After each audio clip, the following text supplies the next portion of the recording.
You clearly don't understand what David needs, Sarah snapped, her manicured hands gesturing dismissively at the treehouse workshop my father had built for my kids.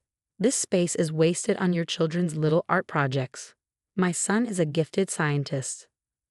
I stood in my backyard, watching my sister-in-law march around the carefully crafted workshop where my twins, Emma and Lucas, had spent countless hours tinkering with their grandfather before he passed.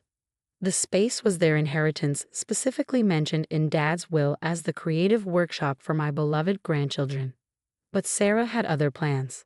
My name is Olivia Parker, and at 35, I never expected to be fighting my brother's wife over my children's inheritance. The workshop wasn't just any treehouse. It was a 2-story masterpiece my father had spent his retirement building, complete with proper electrical wiring, workbenches, and storage space for all the kids' projects. He'd been a high school science teacher who believed in hands-on learning, encouraging my twins to explore their creativity through both art and science. David needs a proper lab, Sarah continued, pulling down the art supplies my kids had carefully organized. These childish supplies are taking up valuable space. My son is already reading at a college level, and his IQ test results prove he's exceptional. This space should go to someone who'll use it properly. I watched her toss my children's projects into a garbage bag, fighting to keep my voice steady. Sarah, this workshop was left to Emma and Lucas. It's legally theirs. She turned to me, her perfectly lined lips curving into a condescending smile. Oh please, your brother agrees with me. David's gifts need nurturing. We're doing you a favor, really. Your kids can find somewhere else to play with their crayons. The worst part was she wasn't lying about my brother, Mark. He'd always been easily influenced by Sarah's aggressive personality, and lately he'd become obsessed with proving their son was some kind of prodigy. The fact that David was only 7 and already being pushed so hard worried me, but my concerns fell on deaf ears. 2 days later, I came home from work to find the workshop completely transformed.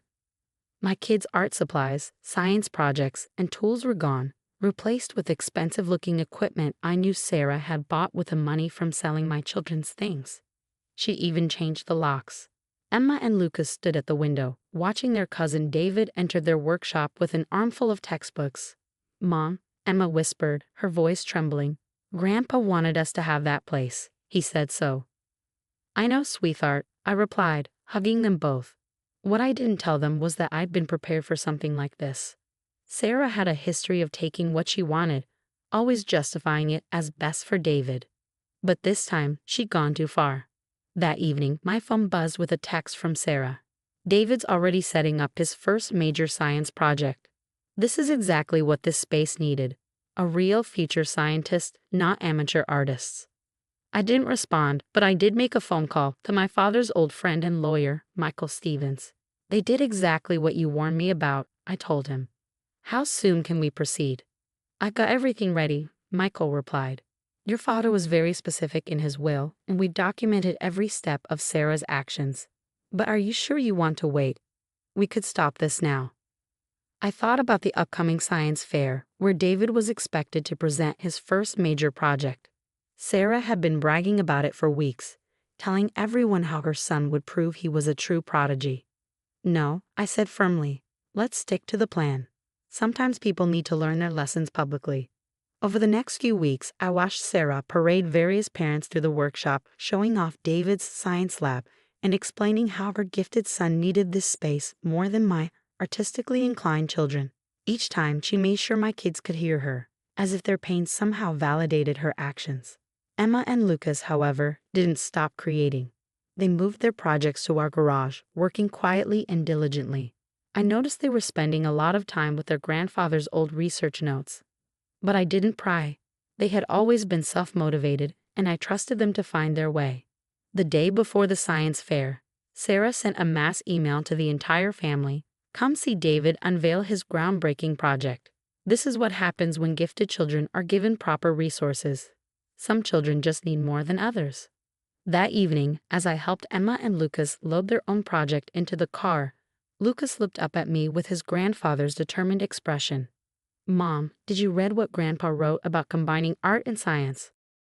I smiled, remembering my father's passionate beliefs about cross-disciplinary learning. "I did, honey. He always said the best discoveries come from creative thinking. Well, Emma chimed in, her eyes sparkling. We think he was right. And tomorrow, everyone else will see it too.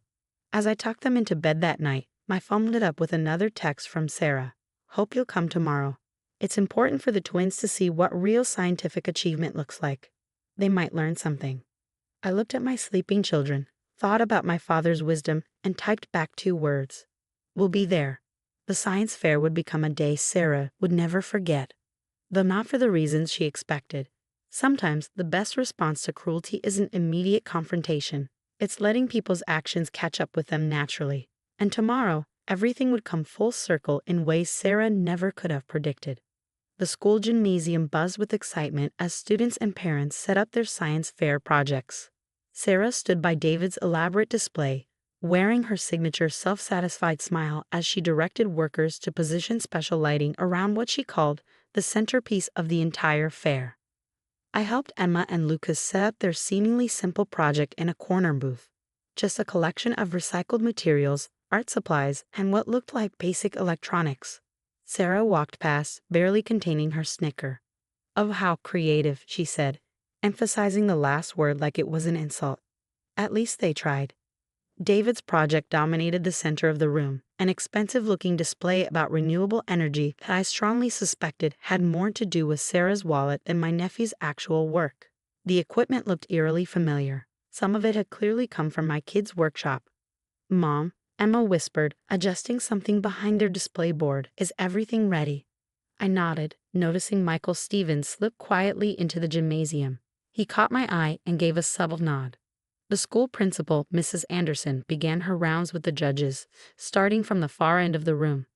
Sarah was practically vibrating with anticipation. "David, honey, stand up straight. Remember everything you prepared." She had invited half the school board to witness her son's moment of triumph, and they clustered around her like satellites, drawn in by her confident predictions of David's future scientific brilliance. As the judges approached David's booth, Sarah launched into a well-rehearsed speech about her son's exceptional gifts. As you can see, when truly gifted children are given the right resources, she paused to throw a pointed look in our direction. Amazing things happen. The judges nodded politely, but I noticed their eyes repeatedly drifting toward Emma and Lucas's corner. Something about their project was catching attention, even from across the room. Finally, the judging team reached my children's booth. "Can you explain your project?" one judge asked, adjusting his glasses. Emma and Lucas shared a quick glance before Lucas began. "Our grandfather taught us that art and science aren't separate things, they work together." He pressed a button, and their display came to life. What happened next left the entire gymnasium silent.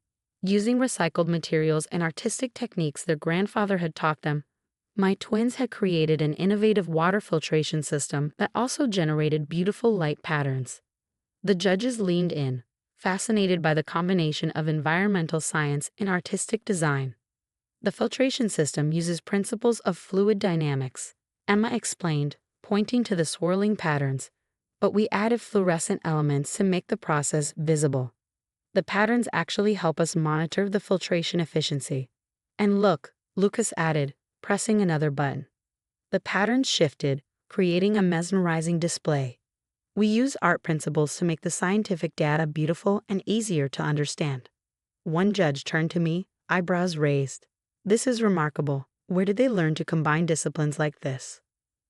Before I could answer, Emma spoke up. "From our grandfather's workshop. He left us all his research notes about combining art and science. We found them in our special Treehouse lab." She emphasized the last words, looking directly at Sarah. Sarah's face had gone pale. "What workshop?" one of the school board members asked innocently. "The one our grandfather built for us," Lucas explained. "He left it to us in his will. It's where we developed this project. Well, until recently." The school board member turned to Sarah, confusion evident. "But I thought you said that was David's personal lab." Michael Stevens chose that moment to step forward, folder in hand. "Actually," he said clearly, "I have the will right here. The workshop was specifically left to Emma and Lucas Parker, with explicit instructions that it be maintained as a space for them to explore both art and science. along with documented proof of Mrs. Parker's illegal seizure of the property. The gymnasium erupted in whispers. Sarah's carefully crafted image began crumbling as the truth emerged. David, looking confused and uncomfortable, turned to his mother. "Mom, you said the workshop was given to us." "I also have proof," Michael continued calmly, "of Mrs. Parker selling the children's equipment and materials, which were also protected under the will." The principal's face hardened as she looked at Sarah. "Mrs. Parker, we need to discuss this in my office, immediately." Sarah's supporters began backing away, their expressions shifting from admiration to disapproval. The judges huddled together, whispering intently while glancing between David's expensive display and my children's innovative project. "This isn't fair," Sarah suddenly burst out, her composure finally cracking. "David is gifted. He deserves that space more than they do. Look at his project. Look at all the advanced equipment." "The equipment you stole from us," Emma said quietly, but her voice carried in the now silent gymnasium. "We didn't need expensive things. Grandpa taught us that science is about creativity and observation, not just fancy equipment." As Sarah was led away by the principal, the judges finished their deliberations. The tension in the gymnasium was palpable. David stood alone by his project, looking lost and embarrassed. Despite everything, my heart ached for him. He was just a child caught in his mother's overwhelming ambitions. Before we announced the winners, the head judge began. "We want to note that our decision was based solely on scientific merit, innovation, and presentation." He paused, making eye contact with various participants. "The first place award for this year's science fair goes to Emma and Lucas Parker." The gymnasium erupted in applause. My twins hugged each other, their eyes shining with a mixture of joy and vindication. Their project had won, not because of expensive equipment or privileged access, but because they truly understood what their grandfather had tried to teach them, that the best discoveries come from combining creativity with scientific thinking. Later that evening, as we packed up their project, Mark, my brother, approached us. He looked tired and ashamed. "Olivia," he said quietly, "I'm sorry. I should have stopped Sarah. I got caught up in all her talk about David being gifted, about needing special resources." "It's not just about the workshop, Mark," I replied, watching Emma and Lucas carefully wrap up their project. "It's about respecting Dad's wishes, about letting children develop their own interests instead of forcing them into roles we choose for them." He nodded, glancing over at David, who was sitting alone, his expensive project already dismantled. "I know. We've been pushing him so hard to be this perfect scientific prodigy that we never asked what he actually wants." As if on cue, David wandered over to Emma and Lucas. "Your project was really cool," he said hesitantly. "The way you made the water patterns light up. Could you maybe show me how you did that?" My twins exchanged glances, then Emma smiled. "Sure. Actually, Grandpa left lots of notes about combining art and science. If you're interested." The next week, with Michael's help, we reclaimed the workshop. Sarah was facing legal consequences for her actions, and Mark had agreed to family counseling to address the pressure they'd been putting on David.